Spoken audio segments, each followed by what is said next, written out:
Welcome to Conversations and Connections to Amplify and Inspire. I'm Kerryn Powell, and this is the second series of my podcast where I take you on a journey into meaningful conversations that inspire action and create lasting impact. This season, we're taking things to the next level, exploring how simple introductions and a curiosity to learn can lead to extraordinary moments. Together, we'll uncover stories, celebrate the transformative power of human connection and how it drives us to collaborate, contribute, create a better future, and influence change in our community. I hope you enjoy it. A great dinner must include not only yummy food, but good conversation. That's a quote from Laurie David. Laurie Ellen David is an American environmental activist, producer, and writer. Now, I didn't really know much about her, and she's not the topic of conversation, but her quote resonated with me and with our guest today. I first read about my guest today, Neil Milton, on LinkedIn and the Table Talk project, and thought I needed to have a conversation with him and invite him on my podcast. The conversation started so well that I actually said, let's stop and record this directly. So Neil Milton is the founder of the Table Talk project and the general manager of Child Safe Australia. He brings over 25 years of experience in the not-for-profit sector. As a social entrepreneur, Neil founded the Table Talk project, dedicated to fostering meaningful family conversations. His career reflects a deep commitment to community service and innovative social change. Neil's leadership, vision, and dedication make him an inspiring person and a compelling speaker. We had a fabulous chat, and he told me after that he liked the relaxed nature of just having a conversation. I hope you enjoy our conversation and take something away to discuss over your dinner table. So today is the first day that I've had a really good in-depth look into your website, and I just want to congratulate you for such an amazing initiative. So thank you, Neil, for taking the time to talk with me. No worries. Thanks so much for having me. I'm excited. So tell me, when did Table Talk start, and what has been the journey for you? Yeah, so the Table Talk project sort of came to my mind around sort of 3 or 4 years ago, and it was just around COVID kind of time. Just before that, we'd started working on my leadership coach, and I guess we actually became a charity just last year in June, and it's what's really exciting is it actually really connects to my story, and my story is that I grew up in a loving home, I would say, a loving home with mum and dad and my brothers. But through this whole process of developing the Table Talk project, I realized that I didn't really have a voice in my home. You see, I'm a survivor of child sexual abuse. I was abused by another child when I was 10 years old, and I came to a trusted adult and I said, so what is this what a friendship is? And they said, oh, you're just experimenting. And that abuse actually went on for another 3 years. And one of those people I spoke to was my mum. And what I realized as I sort of worked through developing the Table Talk project is my own personal experience around the dinner table and in my home was that I didn't really have a voice. I remember eating food with my family, but it would sit down, shut up, eat vegetables, and I didn't really like vegetables. And so it was just like that. And then if I didn't eat, I would get smacked. It's back in the day kind of thing. And the only time I remember is when I pushed my brother's head into a bowl of spaghetti, and my mum laughed, and that was a mean feat. So that's a powerful time. But that's the only thing I remember. I don't remember ever being asked about my day, about anything meaningful. It was just really in silence and things like that. And so what we hope at the Table Talk project is to be able to create space for meaningful conversations around the dinner table that can build better connections and relationships and, of course, better mental health. It's a fantastic vision, and I want to help you create a reality out of that because, as you've probably read about me, that conversations for me just open so many opportunities. And it was actually during lockdown that became even really more evident to me. And I created the Conversations Count game because I got sick of talking about COVID and I wanted to talk about something different. And so, that was how it came about. And then the podcast even came about because I want to help people to amplify what they're doing, because there's so many people out there doing things that slip past unseen that can help other people. So you also provide the menus, and you talked about the entree, and we haven't actually gone into a great deal of depth what table talk actually is. But I know that there's the entree and the main course and the dessert. So can you explain how you came up with that concept and how it plays out for people that get involved with your organisation? Yeah, sure. So the Table Talk project exists to strengthen families and to have meaningful conversations around the dinner table. And we know that 7 in 10 Australian families don't eat together regularly, which is a really sad shame. And those statistics back in 2019. So there hasn't been anything written about anything like that after that date. And so we are looking at doing some research in this space. But the reason why we came up with this, the way in which we use the Table Talk project, is because we wanted to make it very easily for families to be able to connect.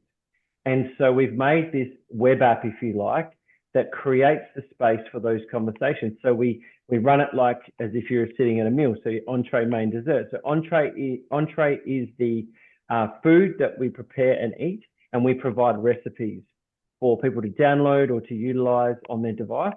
And then we also have a main, which is the conversation starters. And I believe that's where the gold is, that's where it happens. And there are age-appropriate conversation starters that enable those conversations. And people can download those and use those and everything. And then there's also dessert, and that's called a check-in. And that's to make sure everyone who leaves the table is actually going to be okay. And so in the check-in, there's 3 questions. Do you feel listened to and heard? And you take the consensus of the table. And then there is, what attitude are you leaving the table with? In other words, has this been a positive experience? Has this been a negative experience? What are you leaving the table with? What's it like? And then also the last one, which is probably the most important, which is actually, is there anything else you wish you shared? And the reason why that's so critically important is because that could be the time where maybe your child sort of says, maybe I'm being bullied at school, or I'm struggling, or I'm feeling suicidal, or a number of different things, but it creates that space. It also creates a space for children that might not be able to respond quickly with a conversation starter. They think about it, they reflect on it, especially from the neurodiversity space as well. And I've got a son who's neurodiverse. And the truth is that creates that space for children to be able to have that opportunity to speak. And then at the end, we set a date, and you set a date for the next time. And it just spins off the reminder for you on that moment. And there it is. So that's kind of how it works. It's free forever. We want to make it free forever. We're hoping to get some sponsors and people on board to allow that to happen. We never want to charge for our services to utilize that app off the website, because we want to make sure it's accessible and ready to use without any barrier. So where does your funding come from? How do you operate? So we do fundraising, but very rarely. We have just started 10-week programs in schools and other organisations. So what we do is schools identify 10 to 15 families, and they utilise our tools for 10 weeks straight. And then within that 10 weeks, there's 3 3-course meals that the school or the organisation provides. And we come in and share our story, and we gather data from the experiences that they've been having. And then at the end, we produce a report and that report goes to the board, and hopefully that they would want to allow us to come back in, and we did a pilot last year, and we found that 85% of families actually felt more listened to and heard and better connected. So that was a huge win. And then we launched it this year, and now we charge for that services, and to enable organisations to be able to utilise that. And then also when I do speaking gigs and things like that, I charge for my services. So that's kind of really how it is at the moment. We're a startup really, so we're still working on funding sources. We're just working on that sort of stuff at the moment. Wonderful. I'll have to connect you with one of my network who just did a program for us recently on about applying for grants, and I'm going to do a podcast with her shortly as well. So I'll definitely make sure I can connect the two. Definitely, that'd be great. So you talked about when you were a child, and then you talked about starting the project. What were you doing in the bit in between? When you look back and connect the dots, apart from childhood and where you are now, what's a brief outline of what happened in the middle time there? Yeah, sure. Well, I mean, the thing is, what I didn't realize was that not having a voice in my home and not feeling listened to and heard actually set me on a path to try to get my voice heard everywhere I was, whether it be career. I did get into drugs and drinking and those sort of things that I made pretty bad decisions back then, relationships and those sorts of things. But I wasn't aware that actually what was happening for me, and that I was trying to get my voice heard and trying to just be able to speak up and share my story. And so for me personally, I kind of just, kept living my life, and I made some decisions. I got into the religious sector, so I was a pastor in church. I have been in not-for-profit world for the last 25 years. And I guess my passion is really, I'm just a dad with a dream, let's be honest. I'm a dad with a dream. I'm not a psychologist, a counselor, like that. All I want to do is strengthen families. And I just really believe I'm on this planet to help do that, make people's lives better. And so that's really what I've been doing. I also run another organization as well, where we prevent harm and abuse of children as well. So they kind of work in tandem, but I don't start that one. I'm just the general manager there. But I just think there's some really important. I'm also married, been married nearly 23 years, and I've got 3 kids. 18-year-old who has neurodiversity and also has a disability, and struggles with mental health, really a lot, suicide ideation, a number of different things. And then I've got a son who's that sporty academic kind of kid, and then a daughter who thinks she just needs to run the house at 13 years old. So the truth is there is a lot going on for us as a family, and the Table Talk Project is a staple. We encourage families to have a minimum a dinner once a week, a minimum once a week, to have meaningful conversations, and we believe massive change can happen in families.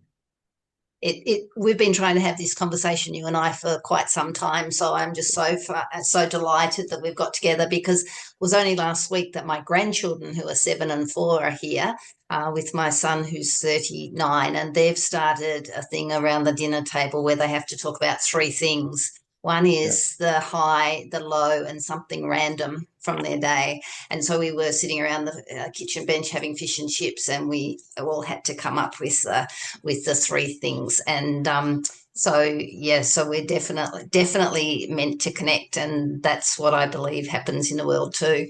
So how can people connect with you, and what help do you need? Yeah, so they can go to the tabletalkproject.org and just check out the website and utilize the web app and things like that. They can promote what we're doing. We're really trying to get families back to the table, which is what the web app is called. It's not an official iOS app or an Android app, or anything. It's a web app that you can use on the website. We want to make it really accessible, so there's no cost or anything like that. And the other thing is to where people can help. They might want me to come and share my story and share about the Table Talk Project, We also do immersive experiences. So we're doing date nights for couples and things like that as well, because we realize that as parents, it's really difficult sometimes to get a date night, but we teach them how to have conversation with their children at those date nights. So booking me to speak and be able to do this 10-week program as well. And then any other way that people want to support, we are looking for partners to be able to grow our influence and connection. That would be amazing. Okay, so if you came to one of my events and we brought out the cards, I might ask you one of the questions, you might land on it. And the question is, what do you hope to do you've never done before? Oh, that's a great question. One thing that comes to mind is run a marathon. I've always wanted to do that. I've done half, but just not sure my body will actually handle that. I'm playing 2 games of basketball at the moment, and I do weights a lot, and I work out and all that sort of stuff. But I think down the track, I would like to finish a 42K run for sure. I think you're probably on it in building Table Talk. I had a conversation once with Andrew Melody, who's the co-founder of CoGround, and he told me that building a business is a marathon, not a sprint. So I wish you well. And do you have a favourite quote that you could leave us with? Yeah, one of the quotes I have is "one day at a time." I think the thing is that I know in my own personal life that it's not that you don't plan for the future, it's all that sort of stuff, but it's about taking one day at a time and appreciating who you're with, where you are, and why you're here in the first place. And I think that can hold a lot of steady business, in family, in relationships, and in life. And I would say here, and I would say one conversation at a time and make every conversation count. Thank you, Neil, for talking with me today. No worries. Thanks for having me. Thank you for joining me on Conversations and Connections today. I hope this conversation sparked new ideas and reminded you of the power of meaningful connections. A huge thank you to all of our guests for sharing their valuable insights and inspiring stories. Visit my website at kerrynpowell.com.au. You'll find resources, insights, and opportunities to work with me to make every conversation count and create lasting impact. Don't forget to subscribe, share this episode, and leave a review to help spread the word. Until next time, stay curious, stay connected, and let's start making an impact together, one conversation at a time.